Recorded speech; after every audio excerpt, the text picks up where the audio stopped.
The theme of this year's festival is Darkness Has No Borders, because when I started doing these festivals, it was all American films. It was all Hollywood films that I was showing. But in the intervening years, I have learned that film noir happened everywhere. You are going to experience that in the festival this year. The first film that we are showing tonight, No abras, nunca, puerta, is from Argentina in 1952, but based on two short stories by one of the most famous suspense writers in American history, Cornell Woolrich, who those of you who have been coming to this festival since the beginning, and I've seen a handful of you here tonight, it's pretty extraordinary, you know that there was probably more movies based on Cornell Woolrich short stories and novels than any other writer in what we now refer to as the classic noir era.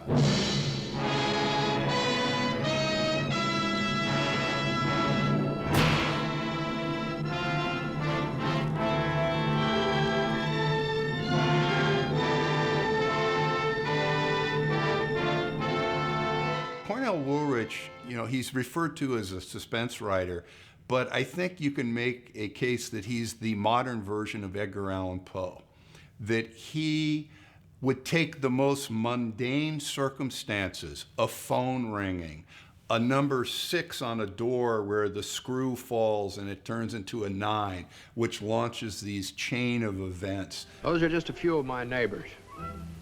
First, I watched them just to kill time, but then I couldn't take my eyes off them. I think all of us have encountered Cornell Woolrich, whether or not we know it, whether or not we've seen Rear Window or many of his other adaptations. He is one of the founding fathers of noir, that what we understand to be noir today often comes out of the DNA of stories that he wrote. He really made people's hair stand on end and made their flesh crawl. He was not just a mystery writer. He tells such human stories focused on emotions that we all understand: isolation, suspense, terror. Well, we have a sense of dread, right? And we have a sense of, you're not going to get out of this, man. This is not going to end the way you think it's going to end.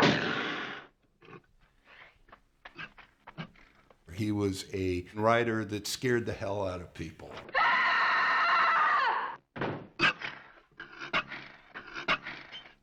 Wait, Teresa! I come! I will let you in! Only a moment, querida! Your mother is here! Your mother will let you in!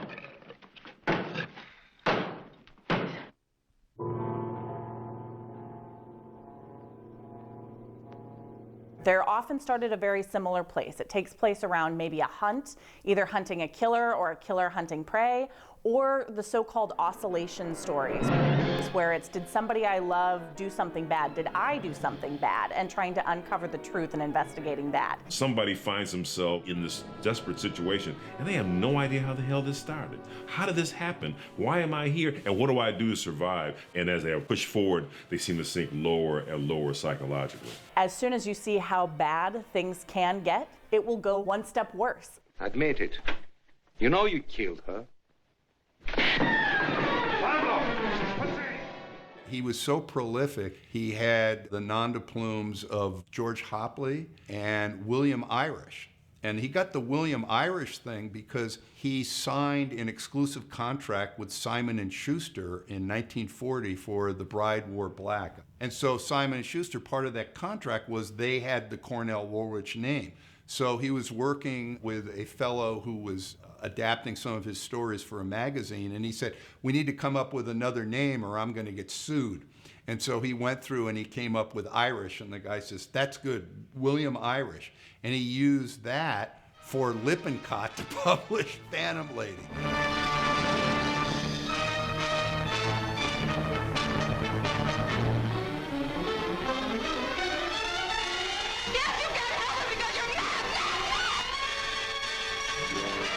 Woolrich's life was an isolated one. He didn't seem to make connections with other people very easily. And I think that this isolated worldview really comes across in his stories. He moved in with his mother into the Hotel Marseille in Manhattan and lived there until his mother passed away in the mid-50s, writing.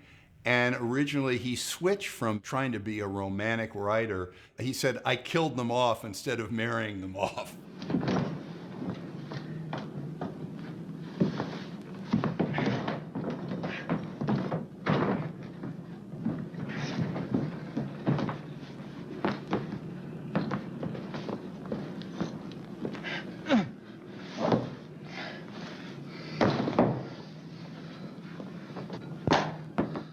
Woolrich was not only made for a mass audience, made for the cinema, his stories have a universal international appeal. Cornell Woolrich has had a wonderful life as the supplier of stories for international productions.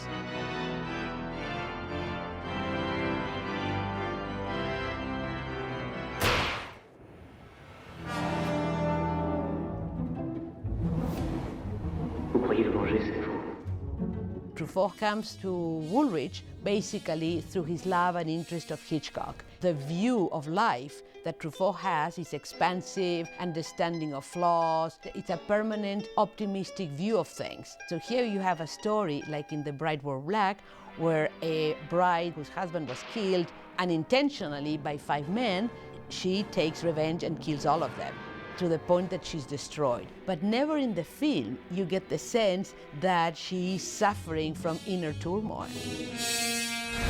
She goes through life like a stormtrooper. The Bride Wore Black was something that inspired my first novel, The Lady Upstairs, which is also about women kind of wreaking vengeance on an unequal world and the harm that the men around them can bring into their lives. You place an ad in the paper, wife wanted. It is answered by a girl you don't know for a reason you can't guess. Mississippi Mermaid is a femme fatale that ends up in many ways being domesticated, going into, we presume, some kind of an ending together with the Belmondo character. It's not even husband because she has killed the wife that he was going to have. So it's a mess of a story, but ends up with them together, even though she has been poisoning him. In Woolrich, there isn't that much the milk of human kindness. So it's a clash in the style for Francois Truffaut and in the understanding of life. From the moment I saw her, I loved her. The very first one that I ever saw was Original Sin with Antonio Banderas and Angelina Jolie, and I had no idea that it was a Cornell Woolrich story, and years later I watched Mississippi Mermaid and was like, this really is striking a few very familiar chords, and then did some research and understood, and then I read Waltz into Darkness. I think the first story of his I ever read was It Had to Be Murder, which was adapted into Rear Window. And I think what was so interesting to me about reading the story is that at this 21st century standpoint, that story, looking out the window and seeing your neighbor do something bad, has become so ubiquitous. We become a race of peeping Toms. What people ought to do is get outside their own house and look in for a change.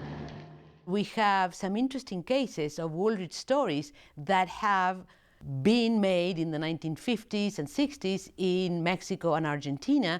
Argentine director Leon Klimovsky took a story by Woolrich and made a film about a woman who leaves an earring in the home of the lover that is killed, and she will have to take the blame for it. Another film, La Huella de unos labios, from 1952, is based on the story Collard, and it's also a Mexican film directed by Juan Bustillo Oro. Then, in 1952, we have the 2 films in Argentina, Si muero antes de despertar and No abras nunca esa puerta. Carlos Hugo Christensen was typical Argentine story, family half Danish, half Argentine from one of our provinces in the center of Argentina, Santiago del Estero. He moves to Buenos Aires with his family, goes to the university, studies literature for a while, and then begins to work as a film critic and in radio, where he developed dramatic skills. He's brought to this first studio, and he works steadily, basically from 1940 through 1954.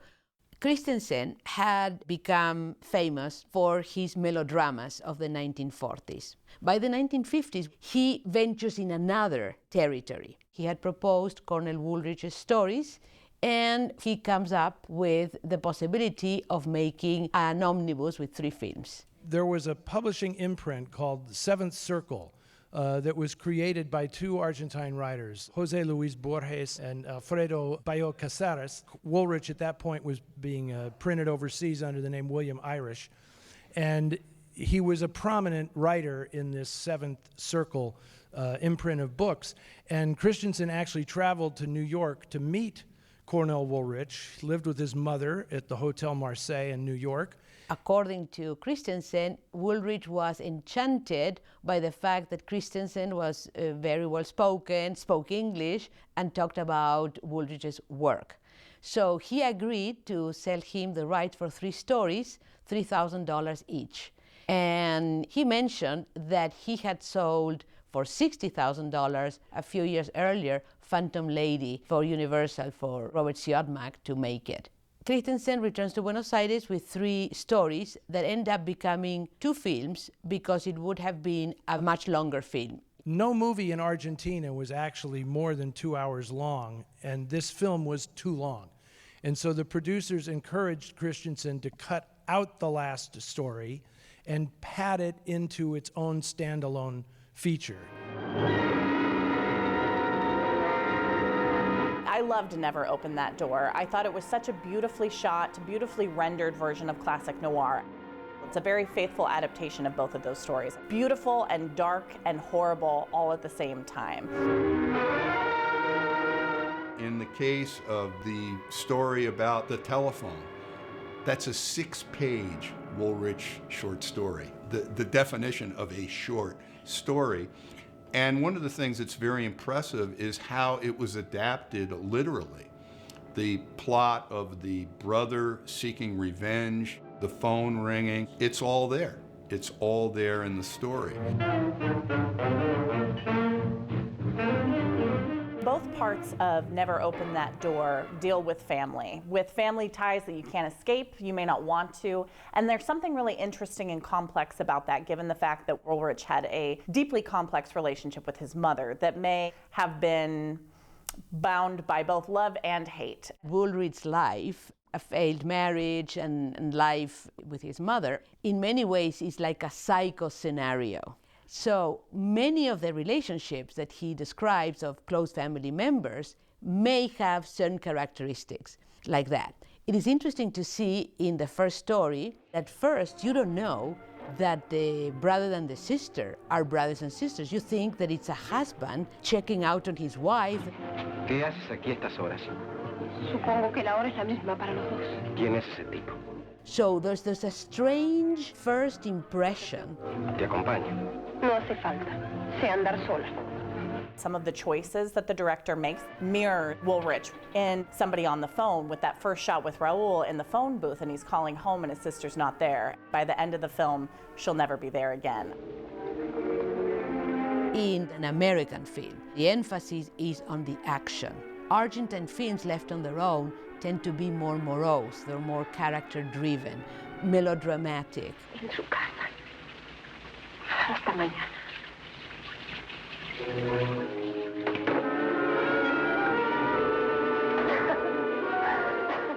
In Hitchcock's Rear Window, it is the plot and the way it's put together as much as the character studies. Here, the plot is minimal.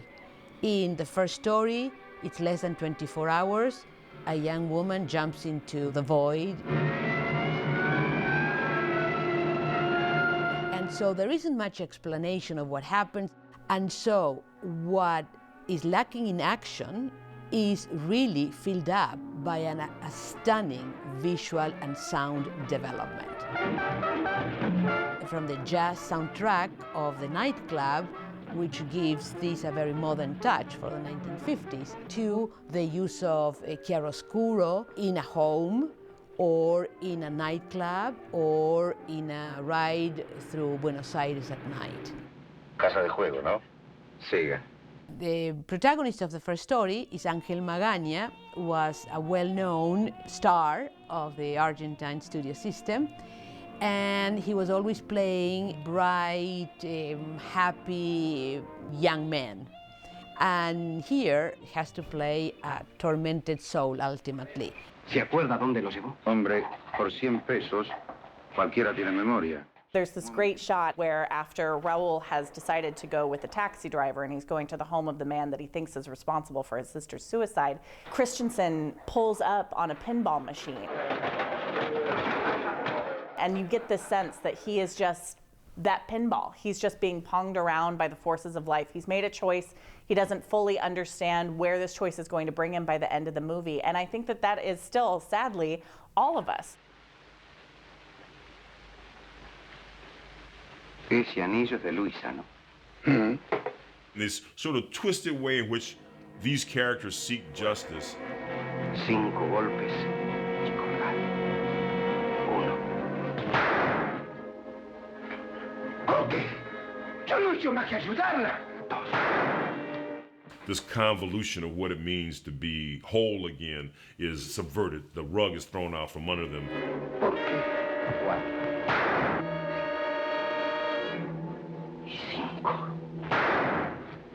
I've thought about that ending a couple of different ways, and I think that the way that the text of the movie and the text of the short story wants us to read it is that he didn't kill the right man.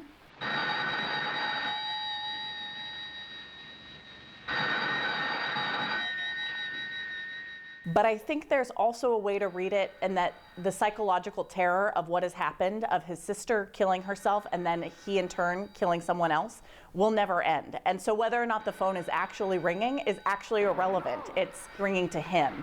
Even when he thinks he's won, the game is rigged and he's lost.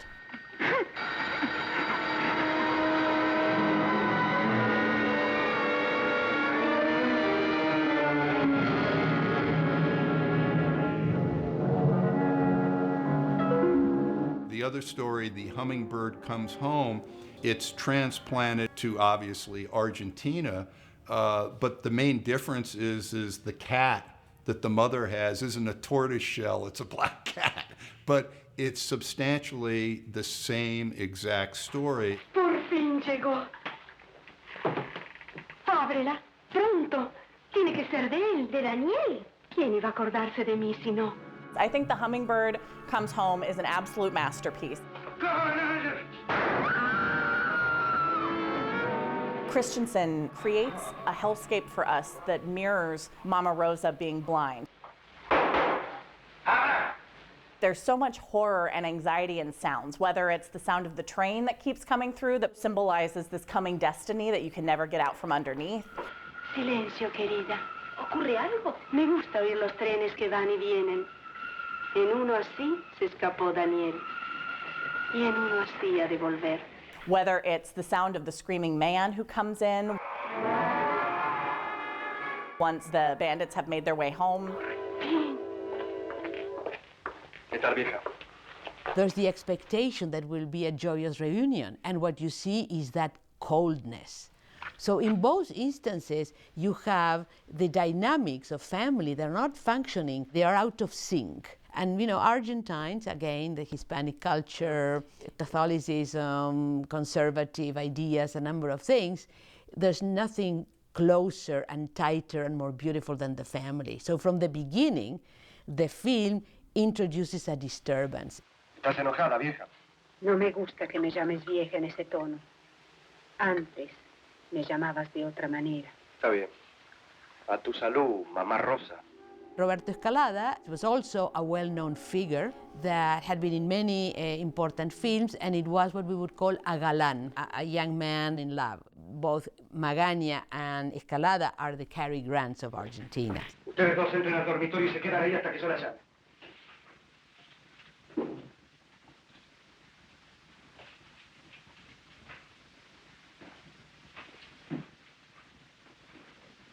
It's just so wonderfully shot, I thought. Esta noche también nosotras vamos a tener mucho que hacer.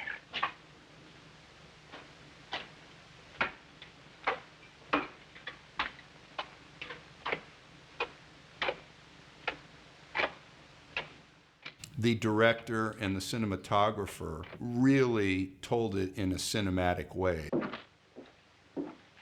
We have the mother, unspoken but visually transmitted, that she has crossed the Rubicon. She's going to turn in her son to the police.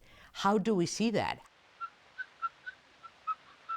It's just a silent sequence, a tour of the camera. The person whose worldview we're most in is Mama Rosa, and she's blind. And so he finds all of these ways to make that experience what it would be for the viewer in a visual medium. The way that he plucks out the importance of sound.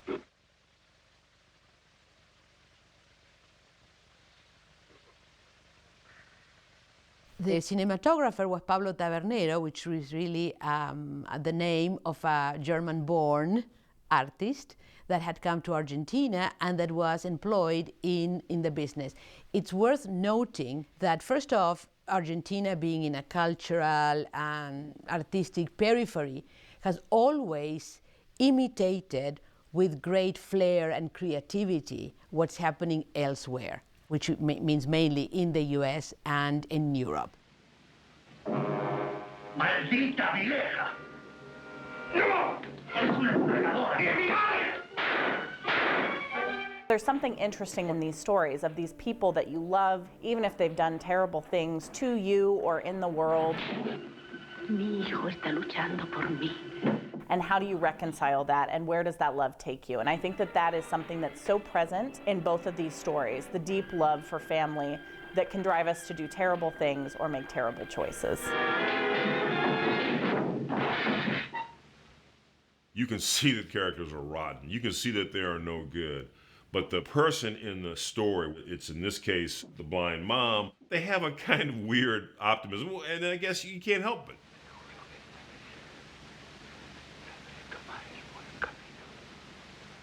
And who knows about Woolrich? I mean, that's for the psychiatrist to say, but I guess in a certain way he was looking for that love, or what love could be.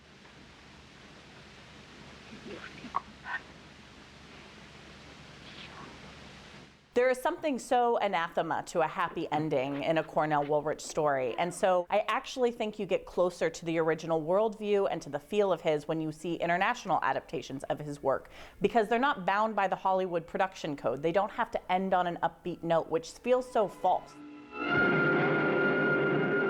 In Hispanic America, death is a present figure, different from the Anglo-Saxon world where death is pushed to the fringes. El buen camino. El único. Never Open That Door could only have been created by somebody who was familiar with Woolrich's work and understood and was willing to amplify his worldview, which is that we are creatures of chance in an uncaring world, and it only gets worse from there. Cornell Woolrich not only wrote the noir life, he lived the noir life. He was very, very neurotic. He lived in this hotel room with his mother. His mother finally died, and he sat there writing these things. He eventually had an infected toe that he refused to address, and he ended up having his leg amputated. And he moved to another hotel, and they would wheel him down where he could sit and watch people, I guess to inspire his writing or get him out. And he was a lonely, reclusive, rather tragic figure. I'm not a psychiatrist, but I think there was a lot of self-loathing in this man. But something inside him allowed him to write these great stories while being a virtual shut-in. Even though those stories are set then, those are still stories that can be told now because of what they're saying about how we get in our own heads about what we think is right, and that may be kind of off balance and it may be kind of nutty, but once that idea is consuming us, once that character gets on that journey, we, the viewer, the reader, are drawn along with them. And there's something about getting to live in the nightmare and coming out of the other side and still being okay and being human. I think it exercises a few demons for us. Noir is an international movement, and I think Woolrich and his stories, they were in the vanguard of the international film noir movement. And there is something ironic about a man who struggled to open that door, as is the title of this film, connecting in so many ways with so many different readers and audiences across countries and timelines, that his work has been so widely adapted, so well known, so reprinted and published, and yet he was doing it all from this bleak hotel room. When Cornell Woolrich died in 1968, when they were going through his papers, they found a piece of paper with his handwriting on it. What he wrote on this paper was, "I was only trying to cheat death." For a little while, I was trying to surmount the dread of obliteration that I knew would come and roll over me.